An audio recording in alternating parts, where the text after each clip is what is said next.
Oui, alors bonjour, merci à vous d'être là. C'est étrange de retourner dans l'univers du douanier Rousseau après toutes ces années. J'ai fait cette installation autour de cette peinture qui date de 1893. En 1987, et j'avais laissé un peu le douanier Rousseau derrière depuis. C'est quand même un très beau souvenir, l'histoire de cette pièce pour moi. Euh, et finalement, j'ai essayé de comprendre, je suis content de revenir là-dedans. Et en fait, je me suis rendu compte à quel point j'étais encore aujourd'hui, maintenant, passionné par le douanier Rousseau, par le personnage et par l'artiste. Qui était, comme vous le savez, qui était multidisciplinaire. C'est quelqu'un qui écrivait, qui a publié des pièces de théâtre. C'est quelqu'un qui était musicien, qui composait, qui jouait du violon. C'était évidemment un artiste, un peintre, qui est surtout connu comme peintre, mais c'est un personnage pour moi encore assez énigmatique. Et le souvenir, le plus vieux souvenir que j'ai de Rousseau, c'est à l'époque où je travaillais à Radio-Canada comme photocopiste à Expo 67, au pavillon de Radio-Canada. Et juste à côté, il y avait le musée de la Cité du Havre, où il y avait une collection durant pendant la durée de l'expo, une collection extraordinaire qu'on pouvait voir d'œuvres allant des Égyptiens jusqu'à l'art moderne. Et ils avaient un tableau de Rousseau, le tableau qui s'intitule La guerre de 1894, qui est un tableau absolument saisissant, très, très, très fort. Et moi, je me souviens que j'ai souvent regardé ce tableau à l'époque. Euh, 1894, c'est l'année. En fait, ce tableau-ci date de 1800, circa 1893. 1894, c'est l'année où Rousseau rencontre Alfred Jarry. Et c'est le début, si on veut, d'une série de rencontres. Jarry va lui présenter plus tard Apollinaire. Et l'avant-garde de l'époque, à un certain moment donné, Delaunay, Robert Delaunay, Picasso, plus tard, Kandinsky et d'autres vont vraiment voir ce qu'il y a de singulier et d'innovateur chez ce peintre qu'on disait naïf. Et donc, j'ai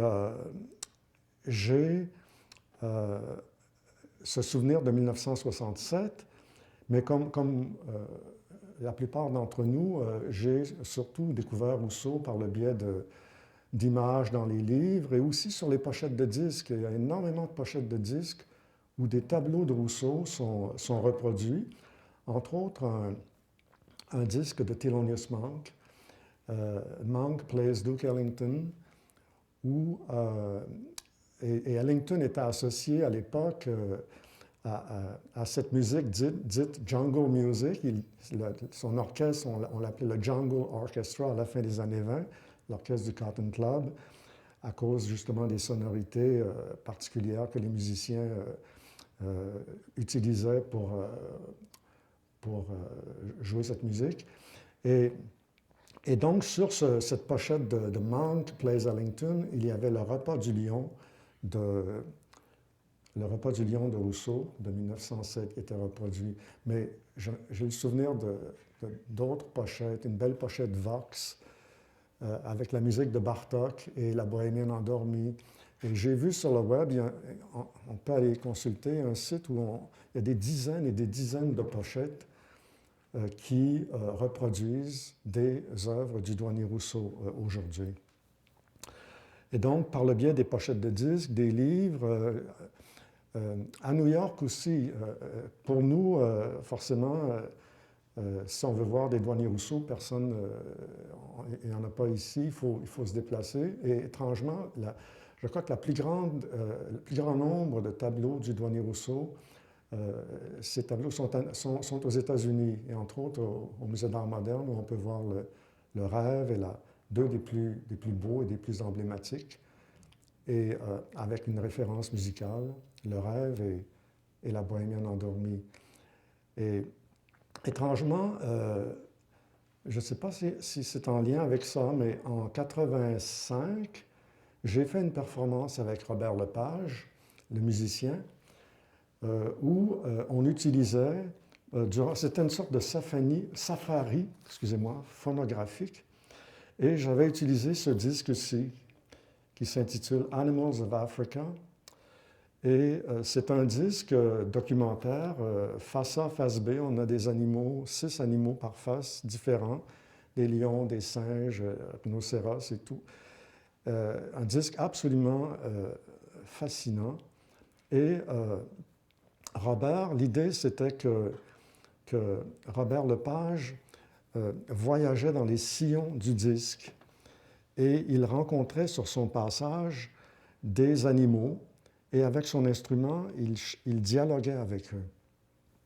Et cet imaginaire si on veut, de l'Afrique qu'on associe entre autres à Rousseau, l'année suivante, en 86, j'ai fait une performance autour des artistes musiciens à Québec où j'ai inclus le douanier Rousseau sous forme de projection, entre autres ce tableau.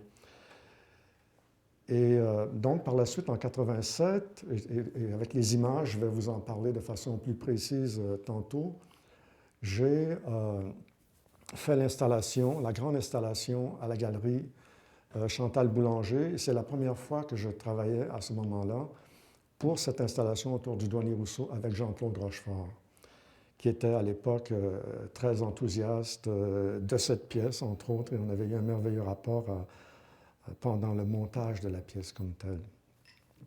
Alors, retourner dans Rousseau, ça m'a donné plein de nouvelles idées aussi. Et je vais vous raconter, c'est très conceptuel, mais une performance que j'aurais aimé faire ici, mais je vous la donne à faire vous-même. C'est une performance pour l'imaginaire. Alors, c'est en rapport avec forcément l'iconographie, le monde de Rousseau, mais aussi le premier personnage de cette performance imaginaire est un derviche. Et il faut comprendre qu'en 1987, quand j'ai fait l'installation autour de ce tableau, la musique qu'on entendait dans l'installation était la musique des derviches.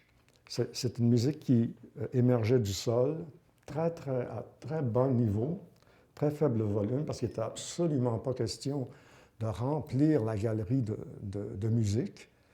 Il fallait que ça reste quelque chose qui soit au niveau du sol et à la limite très discret, une composante parmi d'autres. Et cette musique des derviches, la cérémonie des derviches, est en rapport avec la rotation des astres. Et quand les derviches rentrent dans la pièce, et c'est la section que j'avais utilisée pour sonoriser mon installation, ils tournent autour de la pièce, c'est la séquence qui correspond à la déambulation, en tournant sur eux-mêmes, en rapport avec la rotation des astres. Et donc, je vais vous en reparler tantôt de cette histoire, mais il y a un derviche, il y a la présence des derviches dans l'installation de 1987 et que je ramènerai aujourd'hui.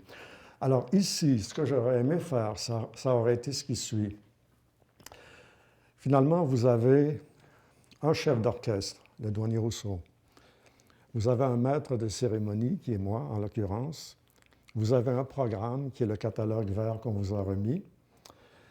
Et j'aurais aimé, j'imaginais la scène suivante.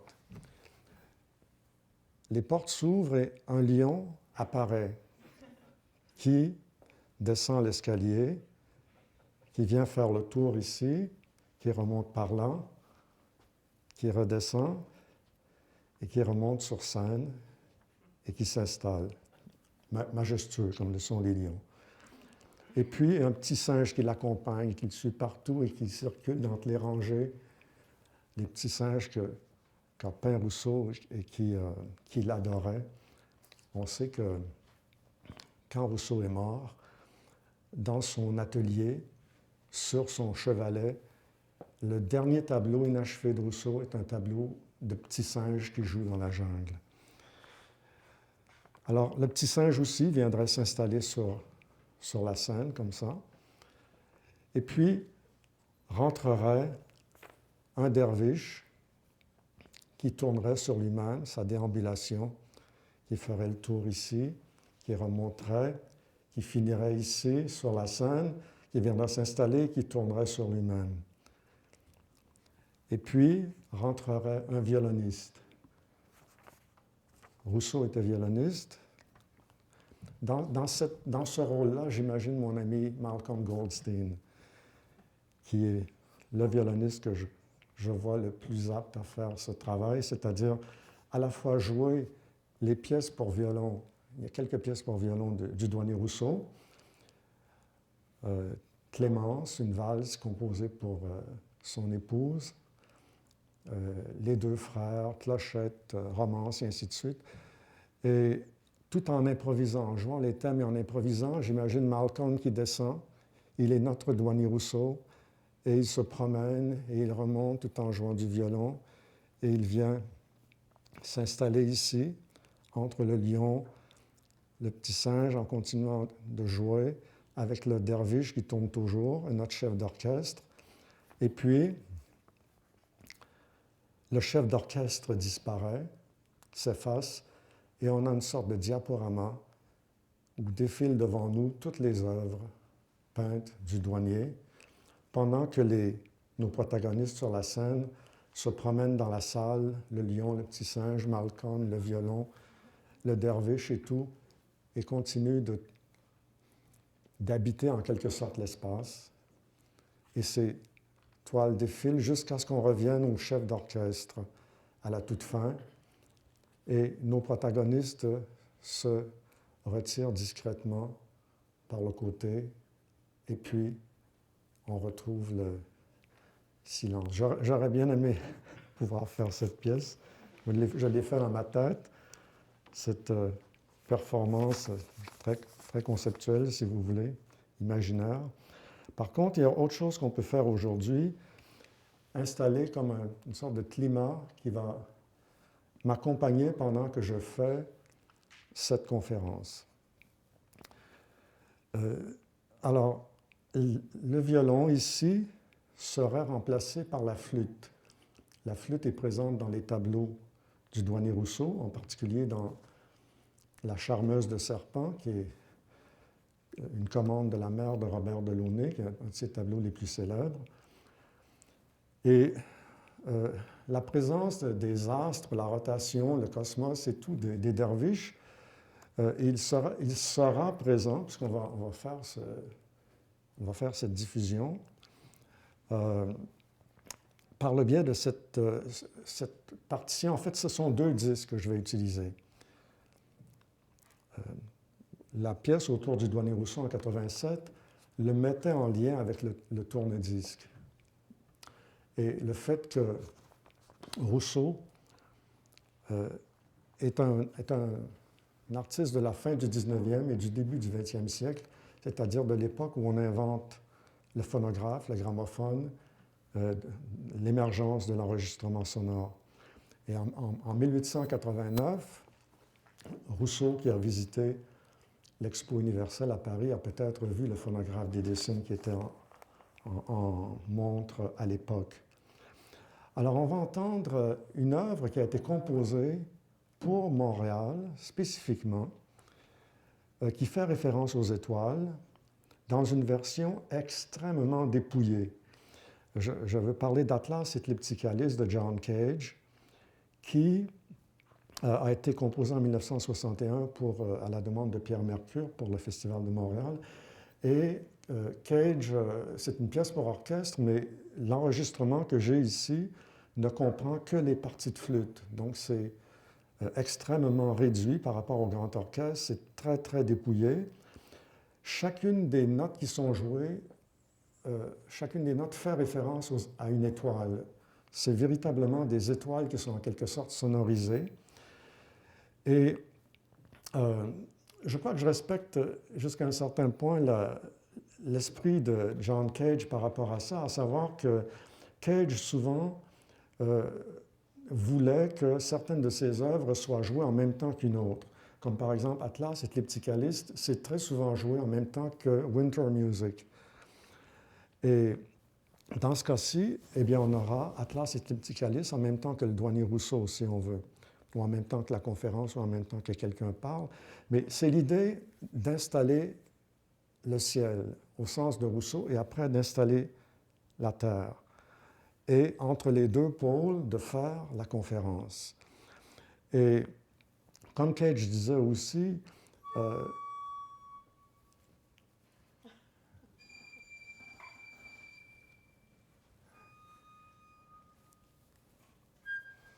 je n'avais pas prévu que ça partirait maintenant, mais pourquoi pas? Parce que c'est parti pour toute la conférence, c'est parti pour la prochaine heure. C'est une musique céleste, où il n'y a quasiment rien, et qui renvoie aux étoiles. Et comme Cage disait, les disques, ce n'est pas de la musique. Et si on fait quelque chose d'autre avec, c'est ça qui m'intéresse, et je pense que c'est un peu ce que j'essaie de faire aujourd'hui. Pas à la limite le proposer comme de la musique, mais comme en faire quelque chose d'autre en le faisant jouer en même temps que cette conférence, en référence à Montréal, en référence à Rousseau.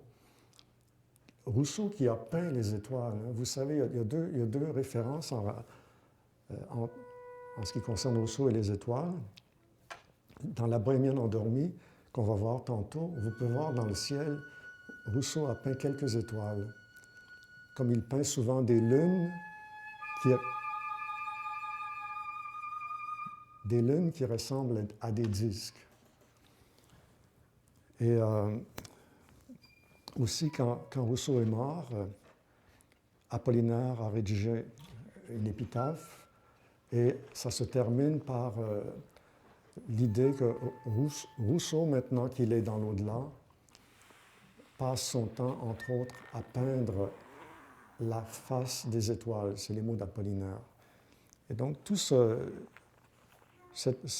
ces références se retrouvent pour moi un peu dans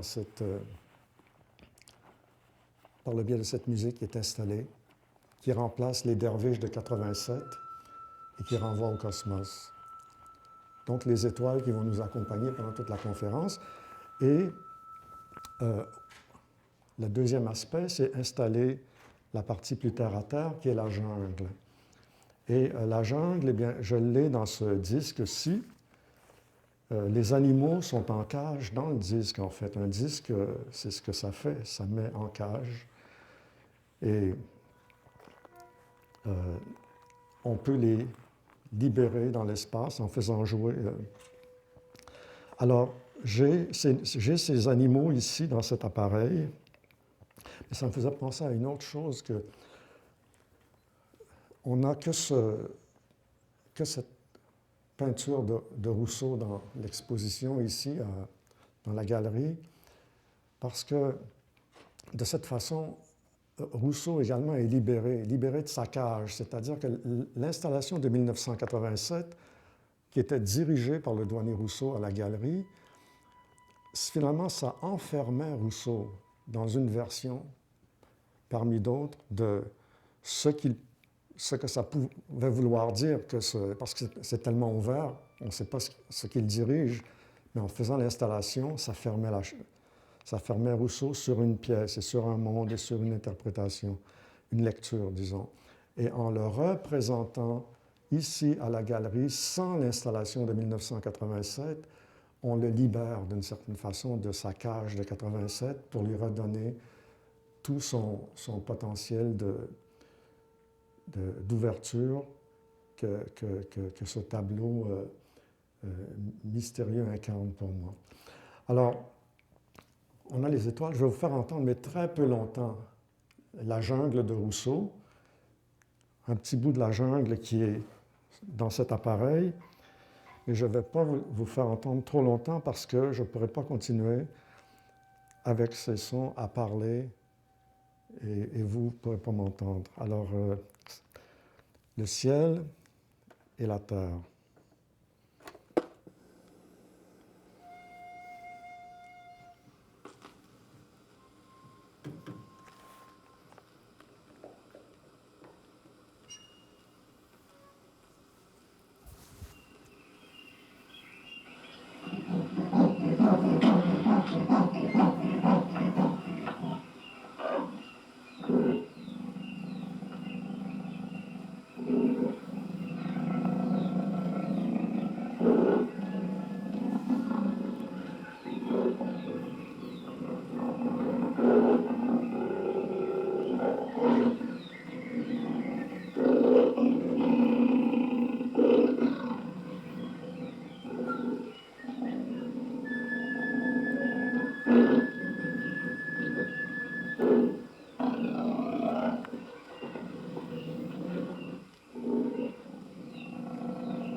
Alors ça,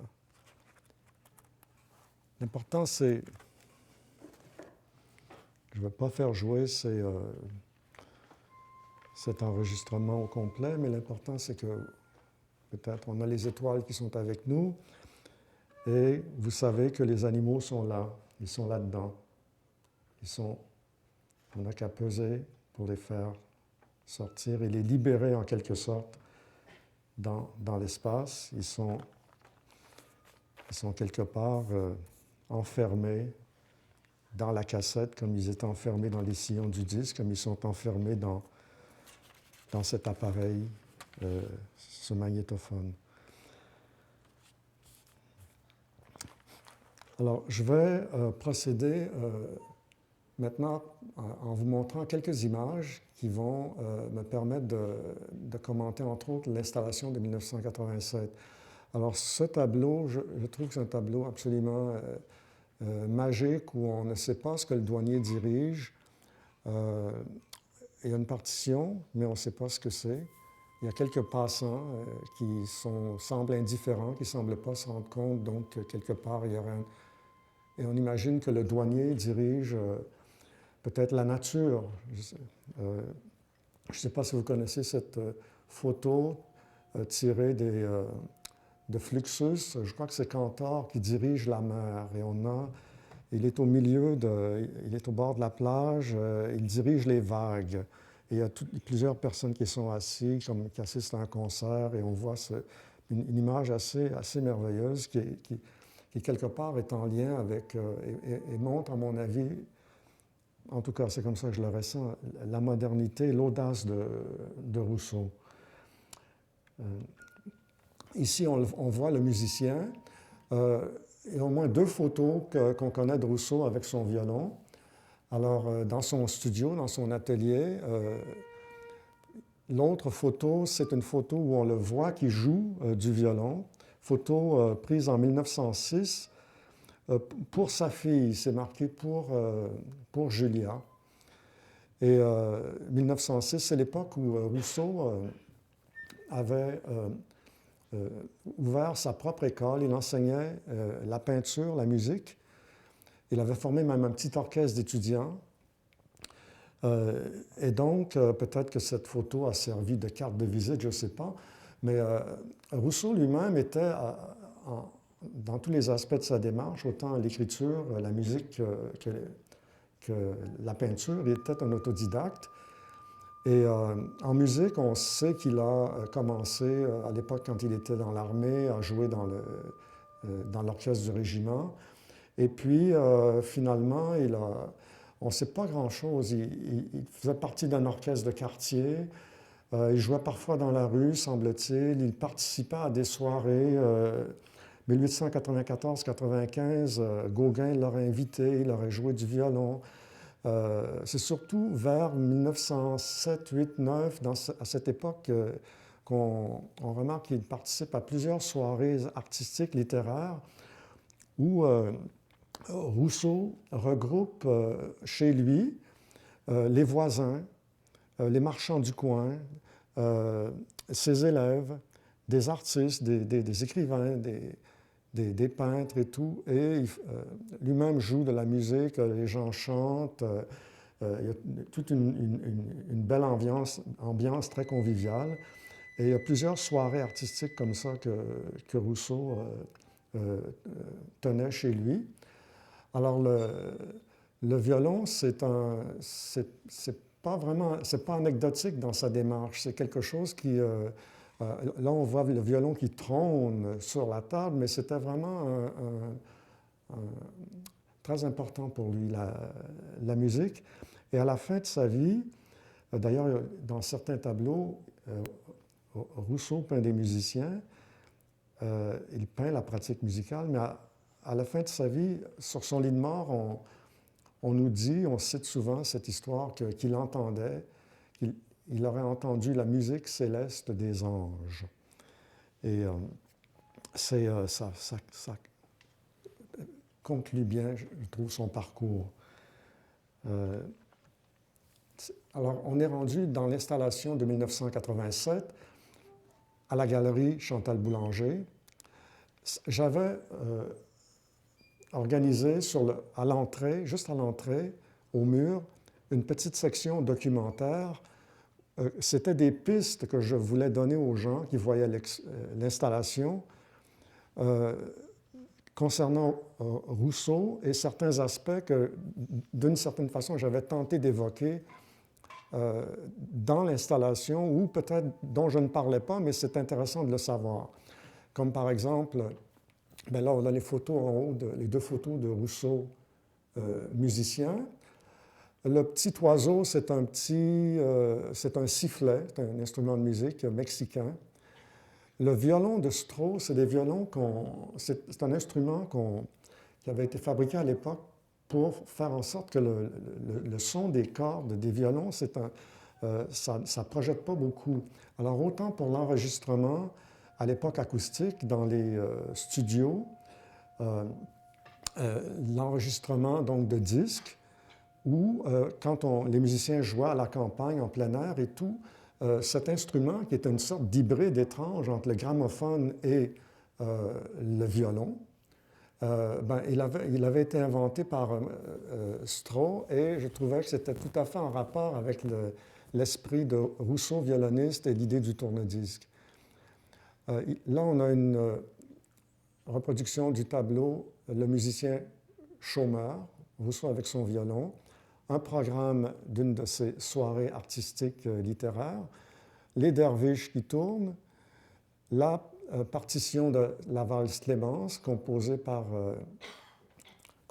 Rousseau pour son épouse Clémence, et qui lui vaudra un diplôme de l'Académie de musique de France. Et en bas, évidemment, une photo de Rousseau en train de peindre, mais dans les tableaux qu'on voit ici reproduits, Rousseau a peint des avions. Dans celui-ci, on voit, c'est pas très évident, mais il y a l'avion des frères Wright, parce que Wilbur Wright, l'un des pionniers américains, était venu faire des démonstrations en France. Un ballon volant, un dirigeable, et là, il a greffé sur ce paysage, de toute évidence, par-dessus, cet avion. Et donc, c'était comme des citations du monde à venir, en quelque sorte, que Rousseau intégrait dans ses peintures. C'est comme autant par le biais du futur, les avions, l'espace, que par le biais de ces jungles et d'un rapport à un passé très, très lointain. Rousseau cherchait à s'évader d'une certaine façon. S'évader créativement, j'entends. Alors là, on a la première section de cette installation de 1987. L'installation était en deux parties. La galerie était comme en L, structure en L, et donc j'avais j'avais deux sections qui reproduisaient la structure en L de la galerie, et j'avais peint toute la galerie en vert, parce que le vert est une couleur qui est prédominante dans l'œuvre de Rousseau, particulièrement ses jungles. Et on dit que Rousseau avait une quantité infinie de différentes tonalités de vert avec lesquelles il travaillait. Et effectivement, quand on regarde tout le travail que ces toiles impliquent, chaque feuille est peinte et dessinée, et certains de ces tableaux représentent une somme de travail considérable. Alors, l'idée, c'était que, entre autres, parmi d'autres, c'est que Rousseau disait qu'il était l'inventeur du portrait paysage. Et ça veut dire qu'il prenait, en fait, on en a un exemple ici, voilà un portrait paysage. Alors, Rousseau imaginait la toile de fond. Et puis après ça, il prenait le personnage qu'il devait peindre, dont il devait faire le portrait, et il le plaquait dessus, si on veut. Mais auparavant, il installait une toile de fond imaginaire. Et il disait qu'il était l'inventeur de ça. Donc, il ne peignait pas quelqu'un et puis il peignait ce qu'il y avait derrière, autour, tel qu'il le voyait. Et il imaginait, c'est une vision, la toile de fond, le décor, et après ça, il braquait son personnage par-dessus. Et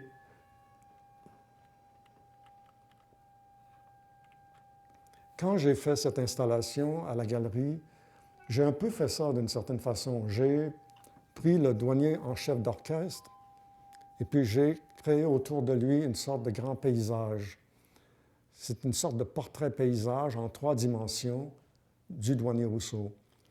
Et c'est parce que cette peinture du douanier en chef d'orchestre est tellement ouverte que je pouvais faire ça, parce que les autres tableaux du douanier sont comme fermés pour moi sur eux-mêmes, c'est-à-dire je ne pourrais pas faire une installation avec la plupart les autres tableaux du douanier, mais celui-ci est d'une grande ouverture et permettait ce type d'intervention. Alors un grand verre qui traversait toute la galerie. Au sol, il y avait la musique des derviches qui émergeait de ce petit magnétophone, mais encore une fois, le son très peu fort. C'est une musique qui tourne sur elle-même, donc ça renvoie à l'univers du tourne-disque. Et évidemment, le monde des derviches renvoie à un ailleurs, la dimension, si on veut, plus exotique qui attirait le douanier, et la partie musicale aussi, qui était très importante. Donc, j'avais trouvé cette musique qui me semblait la plus appropriée pour sonoriser ce tableau, finalement, cette situation, parce qu'en fait, le jaguar qu'on voit, je l'ai trouvé, ça m'arrive souvent quand je fais une pièce que dans mes déplacements, pendant que je suis en train de travailler sur quelque chose, les objets viennent à moi. Et dans ce cas-ci, c'était une petite boutique à côté de la revue Parachute du bâtiment la 4060 sur Saint-Laurent. Juste la porte à côté, il y avait une petite boutique. Pendant un certain temps, ça n'a pas duré longtemps, qui s'est installée là et qui vendait des objets, entre guillemets, exotiques, des objets du Mexique, de Bali, d'Asie, un peu partout. Et donc, en sortant, j'étais allé jeter un coup d'œil et j'étais tombé sur des objets qui, pour moi, sont de véritables douaniers Rousseau. Et donc, il y a aussi une légende qui existe en rapport avec le douanier Rousseau, qu'il aurait été au Mexique, ce qui n'est pas vrai. Ce sont les membres de son régiment sont allés, mais lui n'y est pas allé.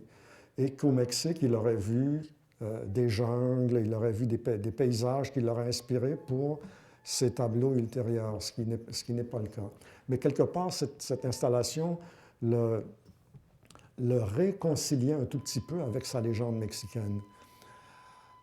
Alors, ce jaguar, je l'avais trouvé à côté dans la boutique, à côté de Parachute. je ne sais pas si la prochaine image, oui, voilà, la flûte avec le serpent enroulé, qui vient également du Mexique, m'avait été offerte par ma sœur et mon beau-frère qui étaient allés au Mexique, et qui me l'avaient offert en cadeau. Et des flûtes semblables, il y en avait également dans la petite boutique où j'ai trouvé la tête de jaguar.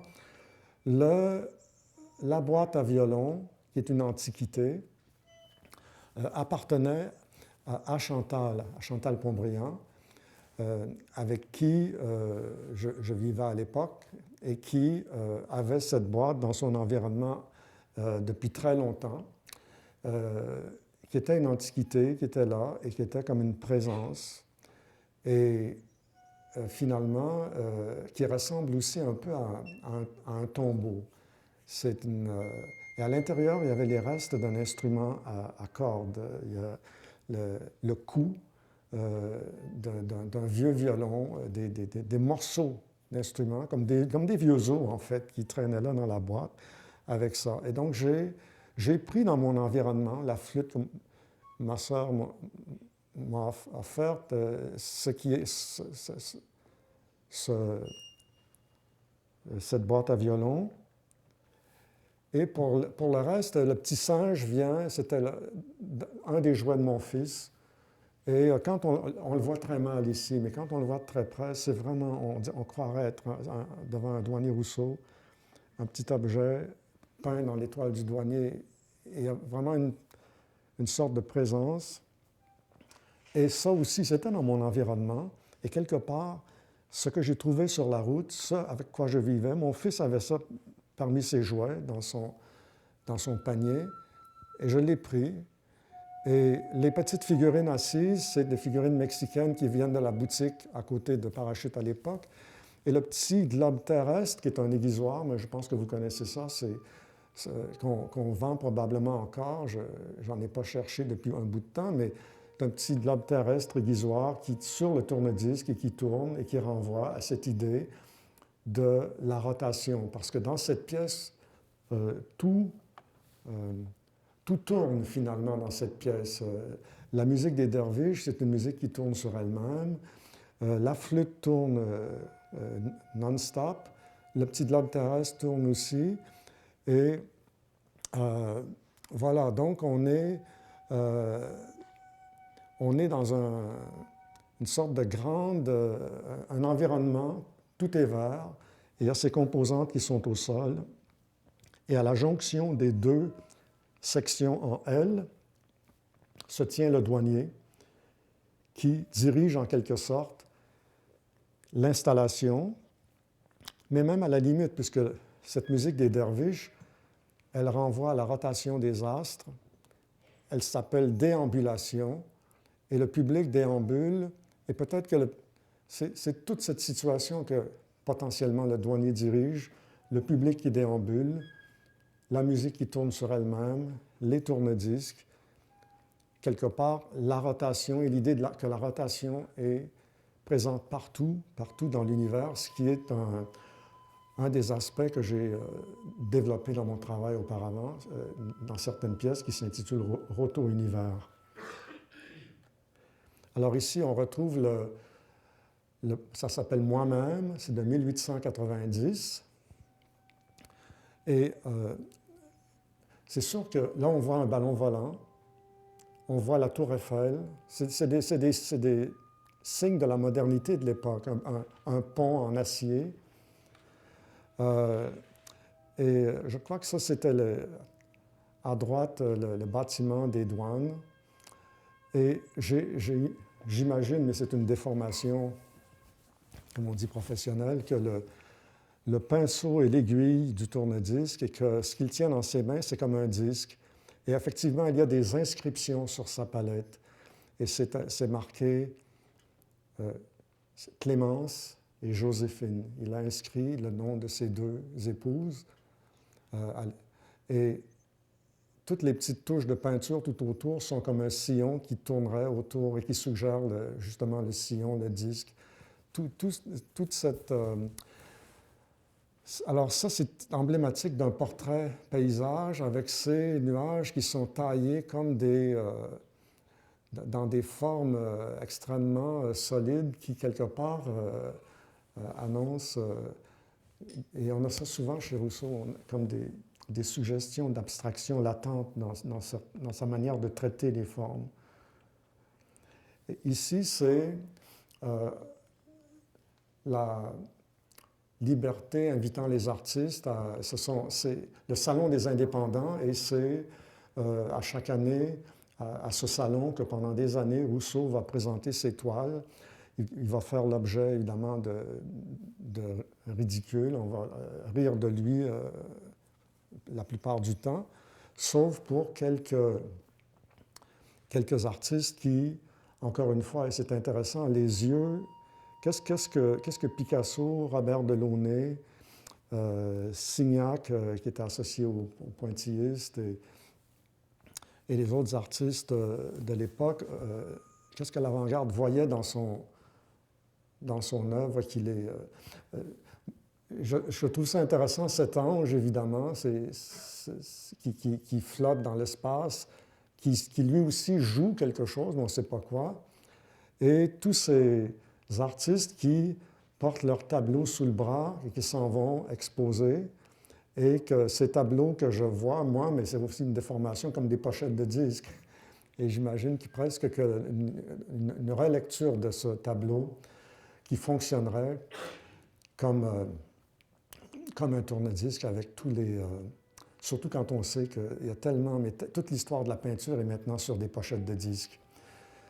Et donc, on s'en va avec, à l'intérieur, on s'en va quelque part déposer son tableau et le faire jouer. Et là, il est comme catapulté dans l'espace. C'est des mises en scène qui, bien entendu, c'est pas ce que ça veut dire du tout, c'est ma lecture, mais c'est merveilleusement évocateur, les tableaux de Rousseau. Celui-là, évidemment, est un des plus célèbres. Vous voyez les étoiles qui sont peintes dans le firmament avec le petit disque de la Lune. Et on a... C'est vraiment un tableau sur l'écoute, d'une certaine façon. On a la musique, mais la musique est représentée par la mandoline, qui était cette mandoline que Rousseau possédait lui-même, qu'il a peinte ici.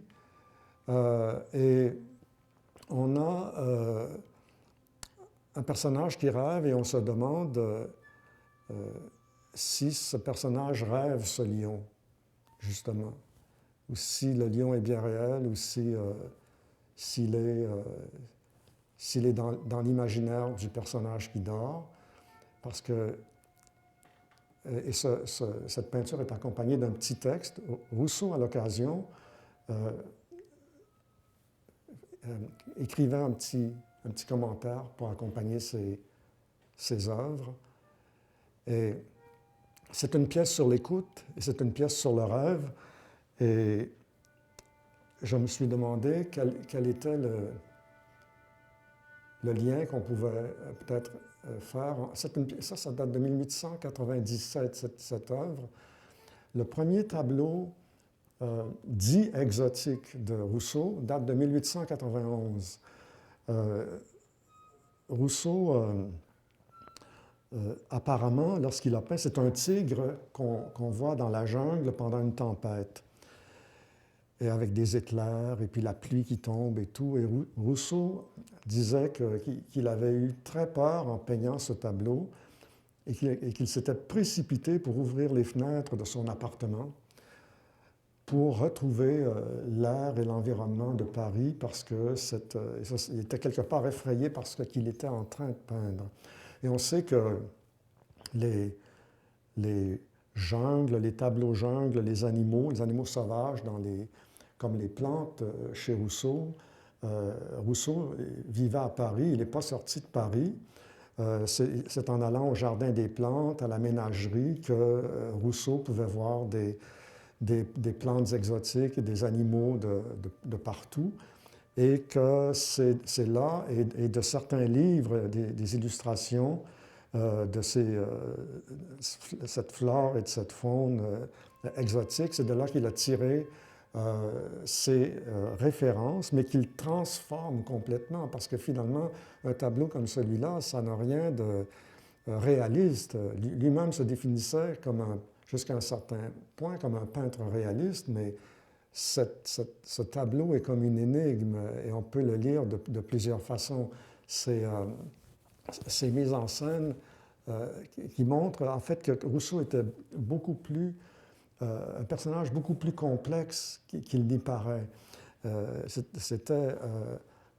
On le disait naïf pour une raison très simple, c'est qu'effectivement, il n'avait pas, c'est un autodidacte, il n'avait pas la technique des peintres qu'il enviait. Rousseau admirait, il admirait Gérôme, il admirait Bouguereau, il admirait Ingres, il admirait certains en allant au Louvre, comme avec sa carte de copiste, il pouvait voir en fait toute l'histoire de la peinture et il admirait le savoir-faire de ces peintres qui avaient une formation technique, mais en même temps, lui ne l'ayant pas, il a fait autre chose. Et ce qu'il a fait, ce qu'il a peint, c'est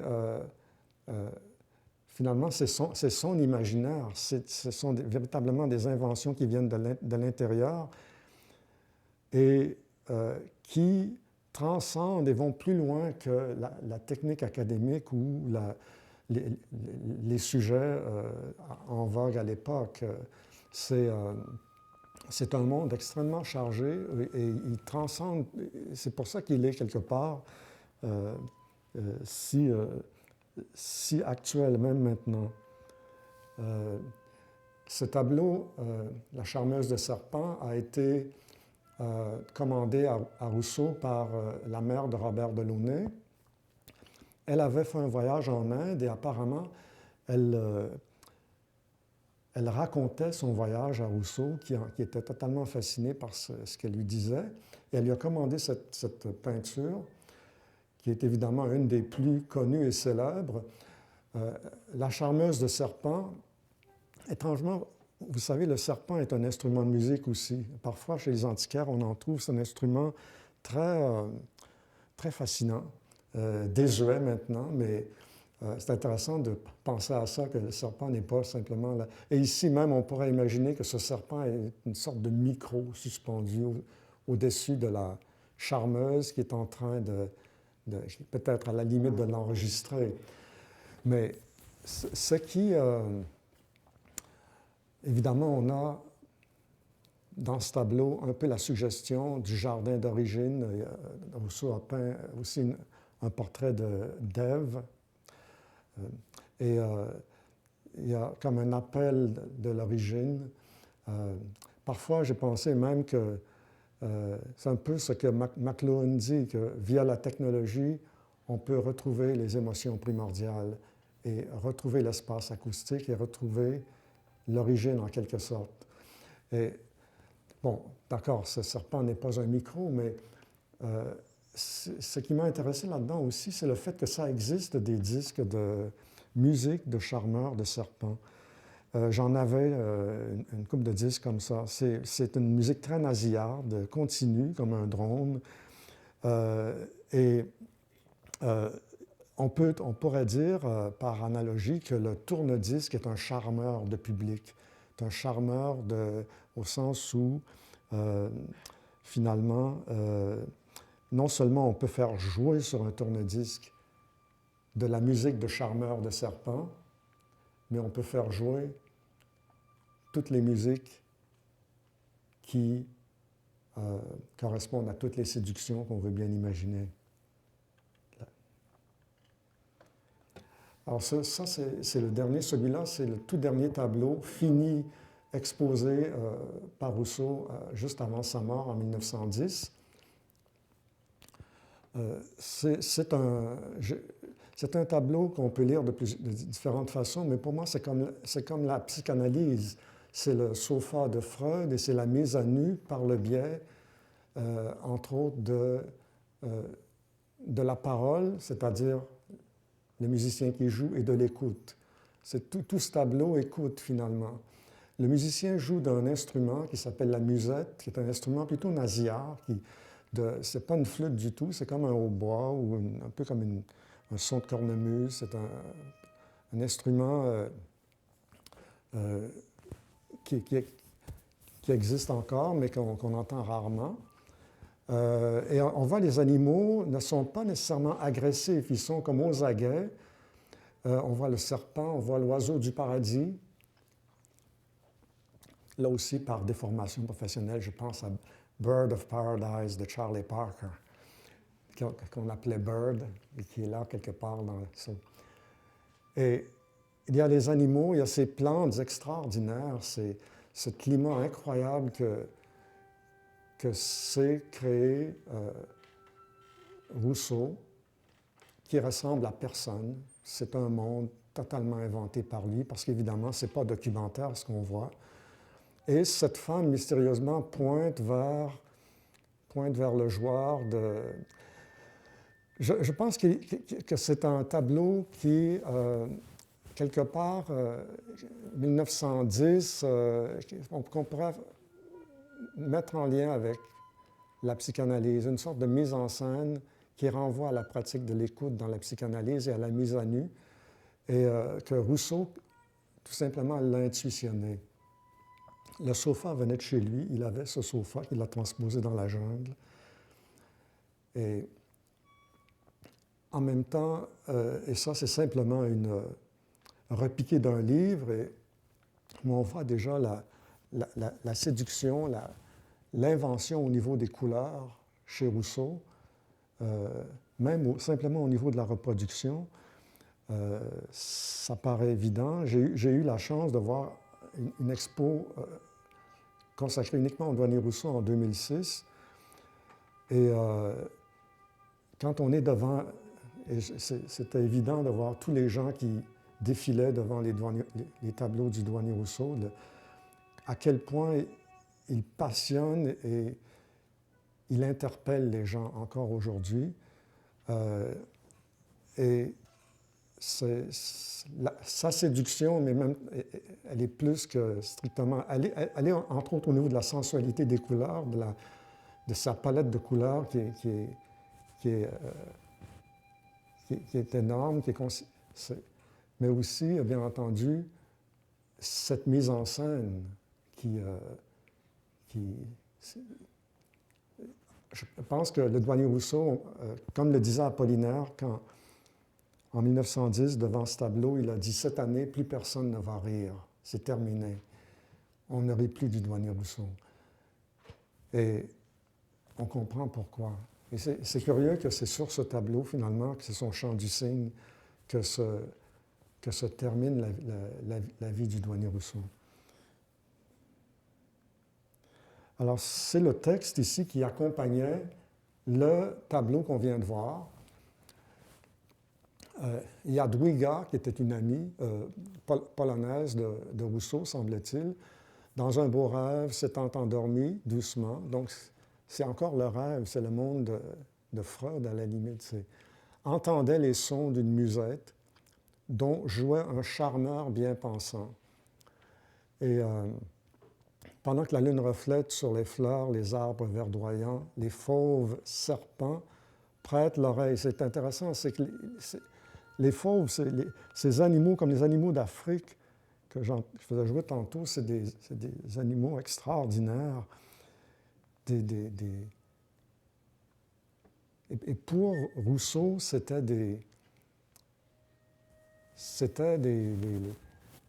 les complices de son imaginaire, si on veut. Et ils ne sont pas là juste pour parader. Ils sont là, puis ils écoutent aussi, ils savent ce qui se passe, et ils prêtent l'oreille. Apparemment, l'histoire, c'est ce que Rousseau a dit, que la dame nue qui est étendue sur le sofa, en fait, elle n'est pas dans la jungle, elle rêve. Elle rêve qu'elle est dans... C'est pour ça, d'où le titre, elle rêve la situation dans laquelle on la voit. Mais en réalité, elle est chez elle et elle rêve. Les fauves serpents prêtent l'oreille aux airs gais de l'instrument. Alors, encore une fois, on voit que c'est pas... c'est joyeux, tout ça. C'est joyeux et mystérieux et énigmatique. Et quelque part, il y a une sorte il y a une sorte d'union, de complicité, d'harmonie entre cet homme qui joue de la musette, cette femme nue. Personne n'est agressé, tout le monde baigne dans une sorte de climat luxuriant, un environnement quelque part indescriptible, mais ça nous interpelle parce que ça nous renvoie à tout le temps à à la limite, le rêve du paradis terrestre, tel que peut-être Rousseau a tenté de le traduire, le retour à l'origine. Et là, effectivement, Rousseau est un être mystérieux et je ne pense pas qu'on puisse l'épuiser. Alors, on retrouve le chef d'orchestre qui termine ma conférence. Les étoiles sont toujours là. Et je serais ravi de répondre à vos questions si vous en avez. Merci.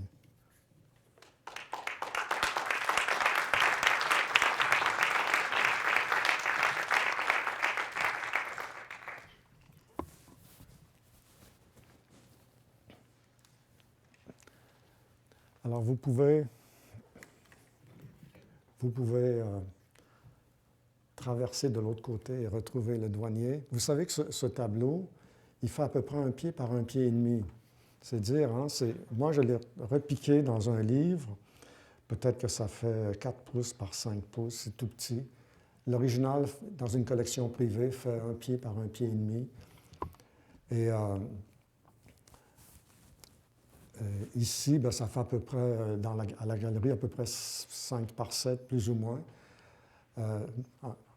J'ai tenté de l'agrandir grandeur nature pour qu'il devienne finalement qu'il prenne sa stature de vraie personne. Et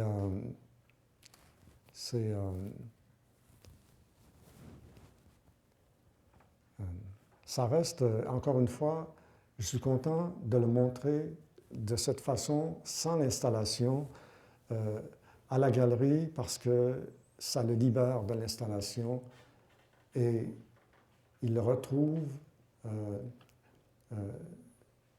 tous les possibles au niveau de l'interprétation. Quand on fait une installation comme ça et qu'on tout autour, quelque part, on ferme la chose un peu sans le voir, on dit un peu voilà ce que ça veut dire ce tableau, ou en tout cas voilà la façon dont je le vois, et finalement on le voit avec les yeux de la personne qui a fait l'installation, mais tel quel, tout seul, c'est un tableau qui, à la limite, je peux terminer là-dessus, rejoint John Cage, dont on entendait les étoiles filer pendant la conférence, à savoir que Cage et sa pièce de silence, le musicien qui est devant son instrument mais qui ne joue pas, ou le chef d'orchestre qui dirige mais on n'entend rien, il n'y a pas d'orchestre, il n'y a pas de partition visible, il est comme figé dans l'éternité. Et on voit bien que sa baguette pourrait être son pinceau aussi. Et que quelque part, encore une fois, pour moi, c'est le douanier Rousseau qui s'est peint en tourne-disque. Parce que sur cette image, on peut greffer n'importe quelle musique. J'avais pensé dans un texte que j'ai apporté, mais je ne vous le lirai pas parce que je pense que ce n'est pas nécessaire, un petit texte que j'ai trouvé à l'époque, que j'avais fait un brouillon pour accompagner l'installation. Et j'imaginais des pièces que le douanier Rousseau pourrait diriger à l'époque. Par exemple, je me disais, peut-être qu'il dirige La création du monde de Darius Milhaud, parce que c'était sur un texte de Blaise Cendrars, ce que le douanier Rousseau a bien connu. Et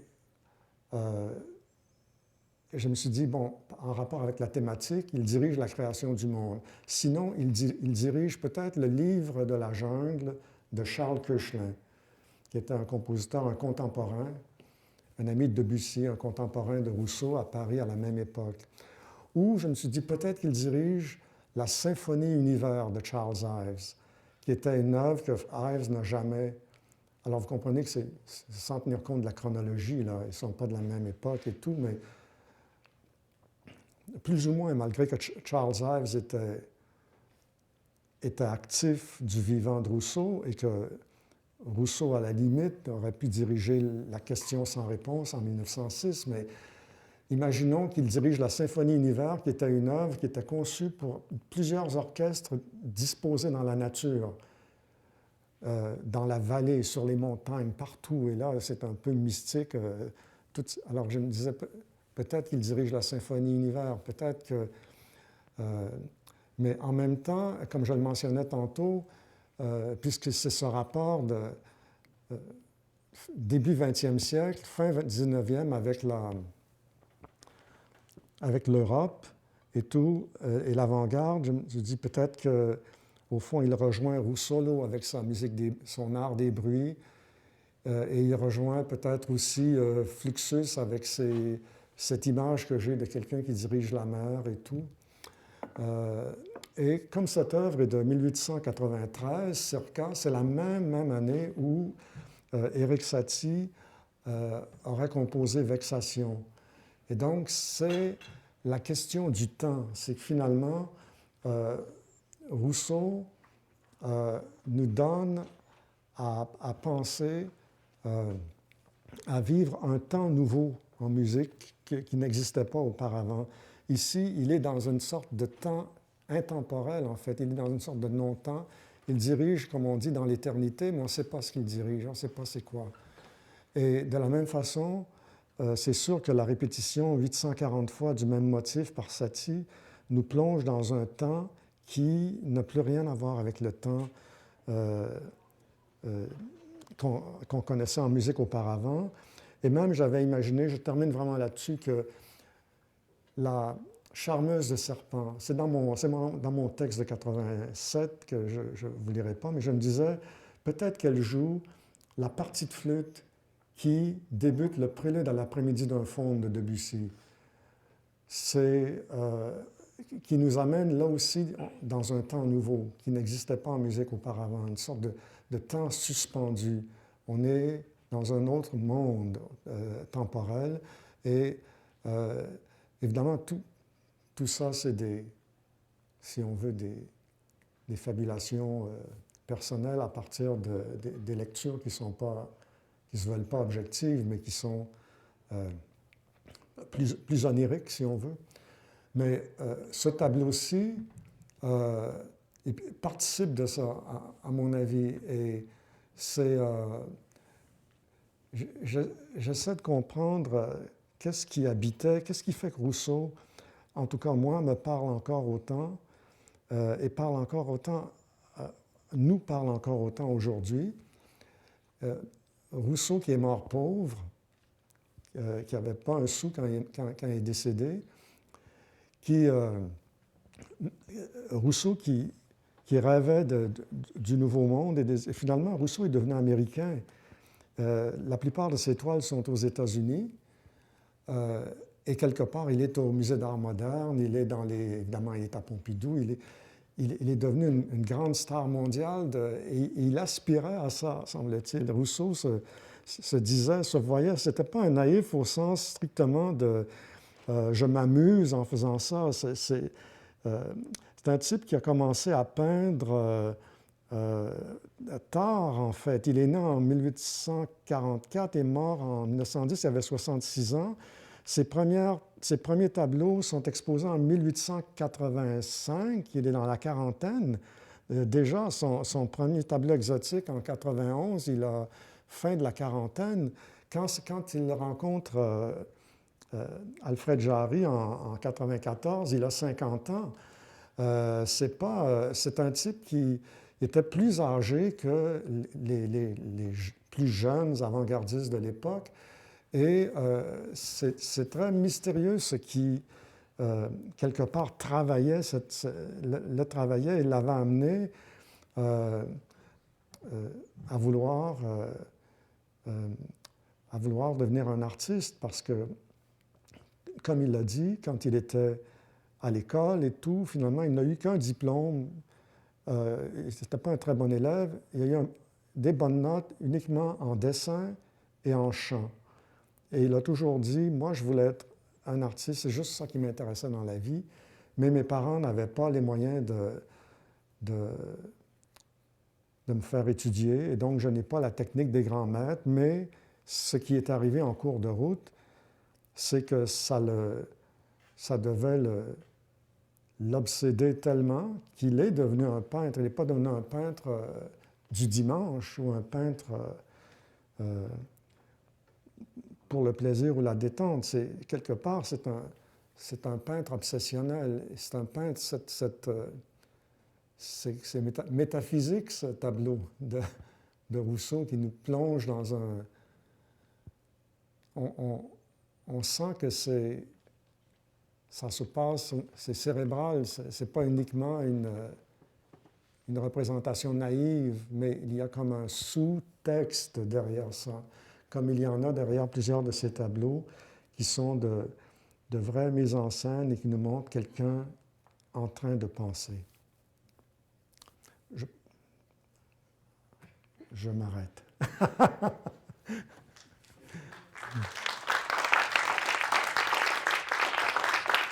Merci.